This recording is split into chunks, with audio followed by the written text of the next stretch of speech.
week on Real Talk. Everyone loves Colorado's outdoors, but not everyone can enjoy them the same way. I thought pretty much everything was over. One local state park is leading the way to get people with disabilities outside. Words can't describe how good it feels. This week, we're talking accessibility in Colorado, from the trails to the slopes. I'm honestly kind of scared at first. I'm actually kind of excited now. And a resource calling itself the TripAdvisor for disabilities. Don't be afraid to ask the questions to get the information that you need to be able to explore. Welcome to Real Talk. I'm Denver 7's Micah Smith. And I'm Colorado Public Radio's Nathan Heffel. Each week, in a partnership between Denver 7 and CPR, we have a real talk about issues impacting underrepresented people across Colorado. Last week, we took a look at equity in Colorado's outdoors, and this week, we're talking accessibility at our state ski resorts and on our trails. We begin at Stoughton State Park near Conifer in Jefferson County, west of Denver. The team there is making sure everyone can get out and experience our state's beauty. Oh, sunshine. There's nothing quite like nature. Yeah, where are we going to go? The fresh air against your skin. Alrighty. The vast smells like pine and dew. For Lisa Willman, imprints from a go-anywhere wheelchair with thick treads instead of wheels. Well, you don't want to give me that much leeway. You might not see me for the rest of the day. Leaves behind a trail that represents far more than the average eye would pick up.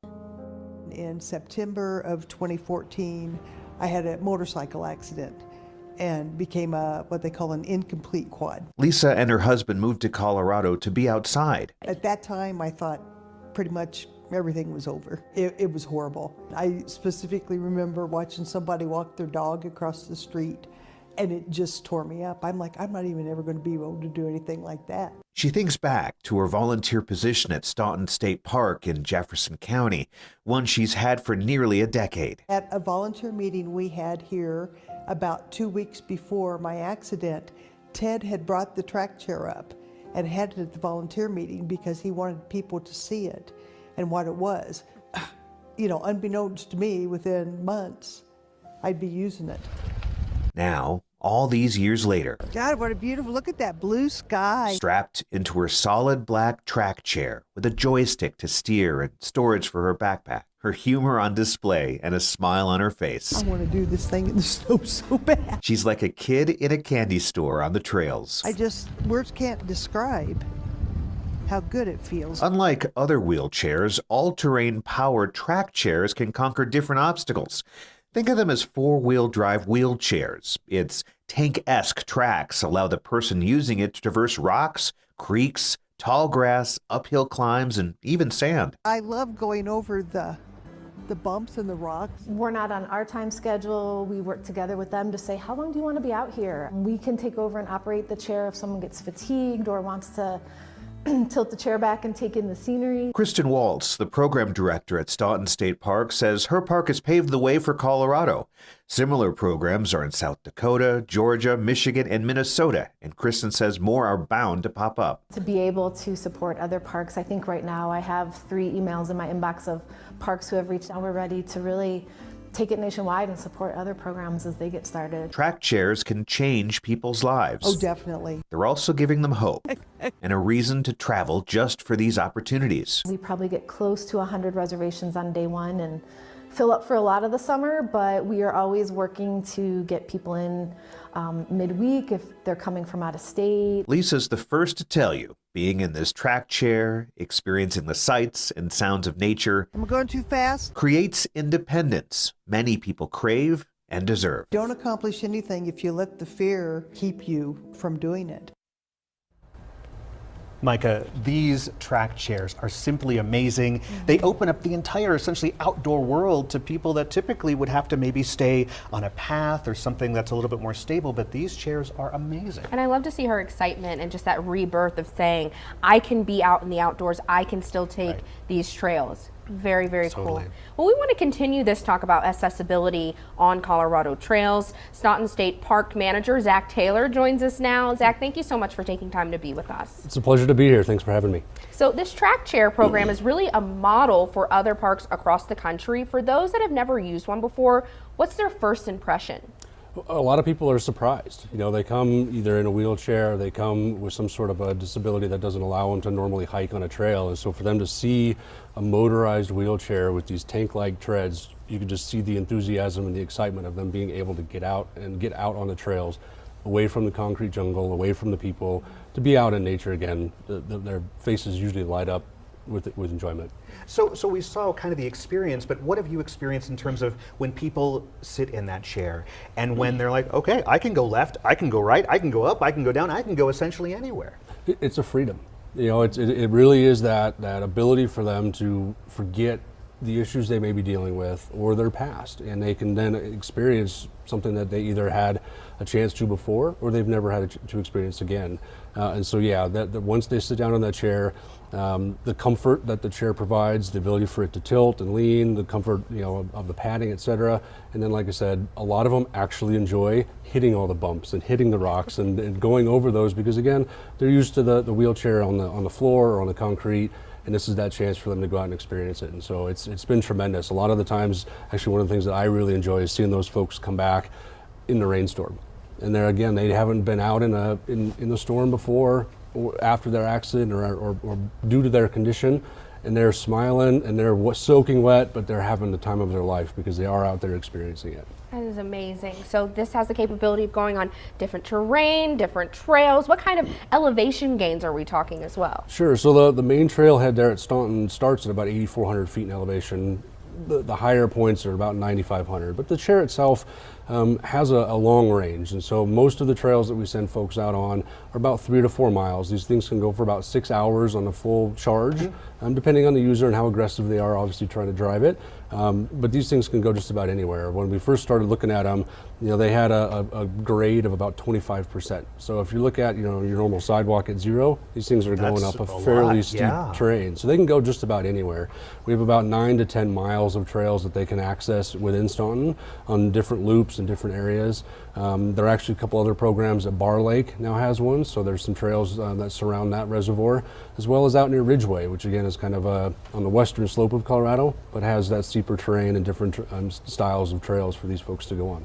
Now, for Staunton State Park, you have volunteer opportunities surrounding this program. Can you talk about that? Absolutely. I'm glad you brought that up. It's one of the best parts of our program is it's kind of like a guide, right? So these volunteers come out, they know the park, they know the history, and they know what these chairs can do. And so we send a volunteer out with every hike that goes out in the park, twofold to provide obviously the experience of what they're seeing, where they're going. We provide different equipment, so obviously we have rain jackets, we've got stuff for pets, we have brochures, etc. But they're also kind of that catalyst for other people, because obviously we have multiple users in the park that are going to see these chairs and see these folks hiking, and they stop and ask questions.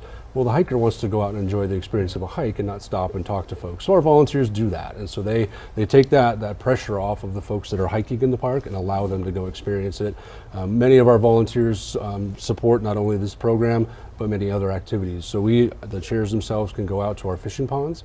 And so our volunteers are angling experts, they're bird experts, they're mammal and the invertebrates that are around the park. So these volunteers come out and they go for a hike too, but they're there to provide that great experience for our hikers. Zach, renting the chair is free. What other information should people know about before coming out and trying to explore?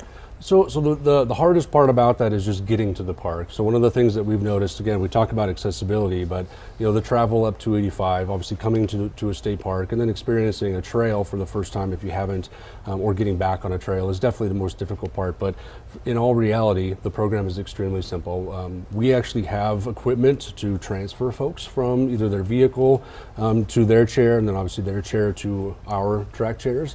And vice versa. And so we try to provide it as inclusive as possible for anybody that might come out. We've had folks that are 3 years old.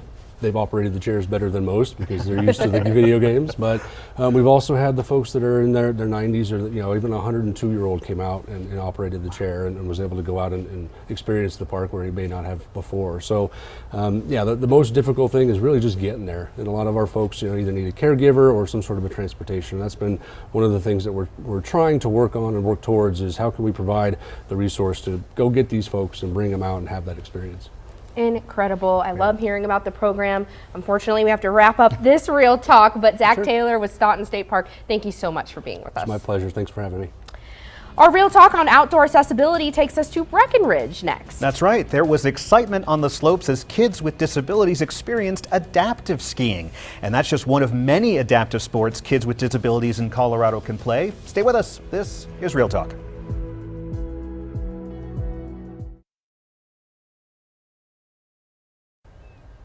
This is Real Talk, and today we're having a real talk about accessibility in Colorado's outdoors. That's right. Now get this, a ski trip for any kid is a treat, right? Well, for a group of kids who visit our state from Florida, it's a brand new experience in more ways than one. Denver 7's Amy Wattis joined the group as they explored Breckenridge. 12-year-old Jade Heffel. I'm honestly kind of scared at first. I'm actually kind of excited now. Feels like a lot of us do when facing a big new hurdle. First time in the snow. She's seen snow before, but never played in it, yet alone skied down it. What are you most excited about? Adventure. We're gonna start off kind of slow and just getting used to what these feel on snow. She's learning the ropes from Breckenridge Ski Resort's ski staff. Her parents waiting at the bottom of the slopes as she masters a new skill. Pretty amazing. You know, we couldn't believe it. Like when she came down, the first time she was a little bit scared, but the second time she was having so much fun. Jade has spina bifida. Her parents adopted her from China 4 years ago. And we just knew she was going to be our daughter. It's been an amazing journey with her. This trip to Breckenridge, part of that journey. We are so grateful for Wheelchairs for Kids to give us like this opportunity, like you said, to come up here and to have her ski and just be like every other kid, you know, have opportunities to have fun. The Florida nonprofit is dedicated to improving the lives of children with physical disabilities. This is the second time they've taken a group skiing. Once we saw the reaction of the kids and the families and the bonding and the kids recognizing that they can do things they never dreamed possible, it was like, we have to do it again. Madeline Robinson runs Wheelchairs for Kids, making these moments possible for kids like Jade and 15-year-old Aaron Miller. It was good fun. What was your favorite part? Sliding down the mountain. A lot of times, you know, they're not invited to birthday parties. They don't get invited to the movies with their peers at school. So we've got our community. The nonprofit teamed up with Breckenridge Outdoor Education Center, which provides ski and snowboard lessons for people with disabilities and special needs. It's a really rewarding job for all of my staff and myself, and giving people an opportunity to get on the hill and enjoy the sports that we all love to do. Something they love to do and love to share. It was cool. It was great. I actually got to experience everything and have snowball fights. And something kids like Jade will never forget. In Breckenridge, Amy Wattis, Denver 7. Listen, Jade is a go-getter. Yeah. It took me 30 years to try skiing, and there she is just flying down the mountain. Oh, so much fun. That has got to be just one of the best things, feeling that speed going down that mountain. Well, adaptive skiing is just one sport kids with disabilities can enjoy. Places like Special Olympics Colorado offer many others for all kids to take part in. We have Heather Cluck with us now. She's a coach at Special Olympics Colorado, and her daughter has played in a number of sports with Special Olympics. Heather, thank you so much for joining us. Thank you for allowing me to be here. Yeah. So first, tell us about your 11-year-old daughter, Avery. She has participated in a number of sports with Special Olympics Colorado. Yeah, Avery is 11. She joined her first Special Olympics team 5 years ago.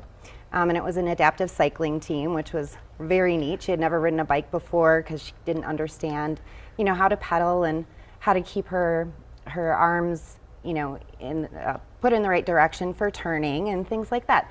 So we didn't know what to expect, but she just took off and blossomed, and that's kind of what got us hooked on Special Olympics in the first place. But then bowling, and for the first time this year, she tried snowshoeing and loved it.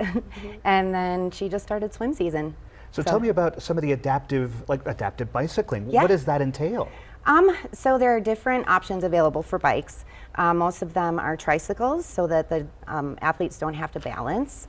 And they can come with supportive backs, side pieces, straps to keep the torso and body straight on the seat, and some steering bars, things like that. You mentioned Avery blossomed. Yes. Can we talk a little bit more about the impact this has had on her? Have you seen her confidence get built up a little bit as well? Absolutely. I can't even tell you how much it has changed her life. I mean, we didn't know if things were in Avery's capabilities, to be honest.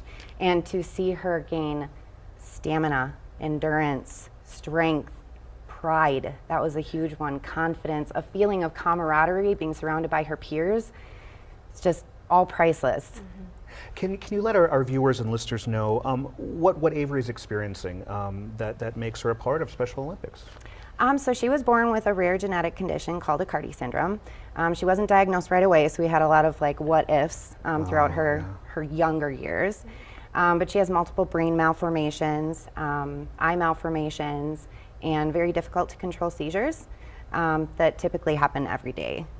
So that's hard for her. She's grown up with gait challenges, strength challenges, balance, coordination, things like that. And then of course, the seizures and developmental delays. Yeah. So. Well, we know the equipment used for the adaptive sports can be really expensive. Can you talk to me about how your family is trying to deal with that expense in terms of purchasing the equipment? Well, most of the things haven't been too bad except for cycling. So when she first started with the team, we looked for used bikes, and they didn't quite fit her needs, but at least they were something so that we could try. And then we were able to come across an organization called the Two Angels Foundation, and they give out grants for special needs bikes. So we did that, and that bike lasted her for a few years, and then this last year, she kind of outgrew that, and she got so strong and so fast that it was hard to keep up with her, and she would tip the bike over, even with 50 pounds in the bottom to kind of stabilize her. She just got stronger, so stronger and faster. So her current bike is a tandem bike. So her dad or I can ride behind her and guide her so that she doesn't go into oncoming traffic and things like that. Yeah. So, and that was gifted to us last Christmas through the Charlotte's Web Foundation, actually. So we were very blessed to have that, because that one is over $10,000. They are extremely expensive. Yeah. Well, from biking to snowshoeing, I know there is a moment of joy to share. We love having that on Real Talk.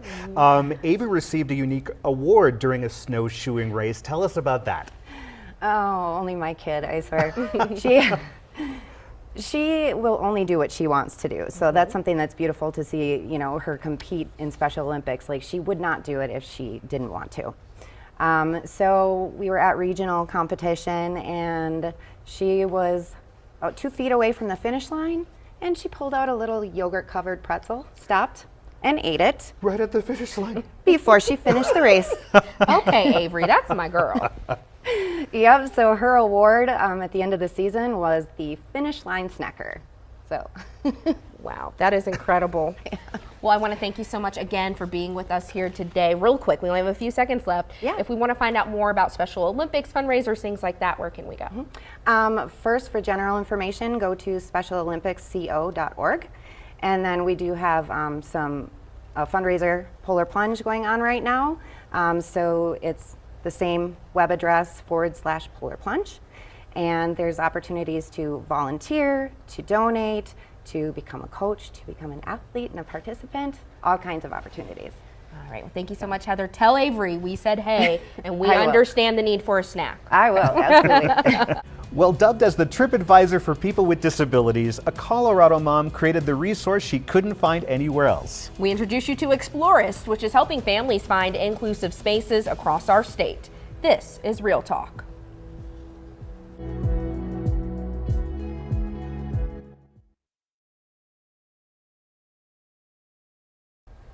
This is Real Talk. I'm Nathan Heffel, and today we're talking accessibility in Colorado's outdoors. Yeah, we've explored a number of places this episode that are helping to make our state more accessible for those with disabilities. But it can still be daunting to find a space that's truly inclusive. That's right. Angela Wilson from Explorist joins us this Real Talk. All right, Angela, tell us about Explorist.com.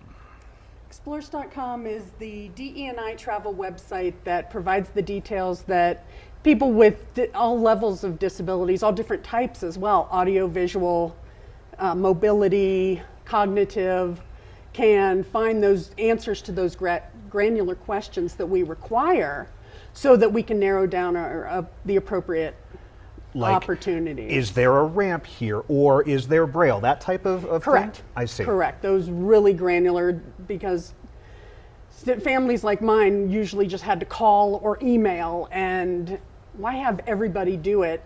There needs to be one repository for that database. Talk to us a little bit more about your family's specific experiences that led to this. Well, my son Samuel, might have to come. Yeah, no. Okay, you take your time.